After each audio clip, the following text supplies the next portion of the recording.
सांगलीचा अभिमान हवालदार अविनाश लाड थेट वर्ल्ड चॅम्पियनशिपकडे। सांगली पोलीस दलातील पोलीस हवालदार अविनाश तानाजी लाड नेमणूक वाहतूक शाखा विटा यांनी आंतरराष्ट्रीय क्रीडा स्पर्धेत चमकदार सोनेरी कामगिरी करत देश, राज्य आणि जिल्ह्याचा मान अभिमानाने उंचावला आहे।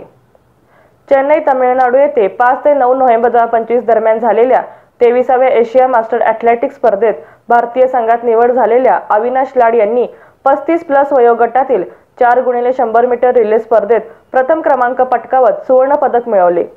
त्यांच्या या यशाबद्दल सांगली जिल्ह्यात आणि महाराष्ट्र पोलीस दलात अभिनंदनाचा वर्षाव होत आहे।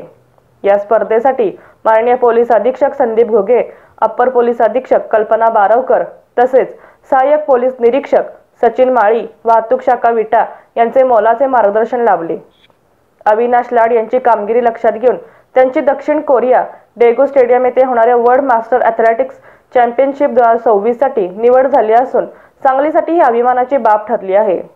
अविनाश लाड हे वाचक शाखेतील पोलीस हवालदार अभिजित फडतरे यांच्या मार्गदर्शनाखाली सातत्याने खेळाचे प्रशिक्षण घेत असून कठोर परिश्रमातून त्यांनी हे उल्लेखनीय यश मिळवले।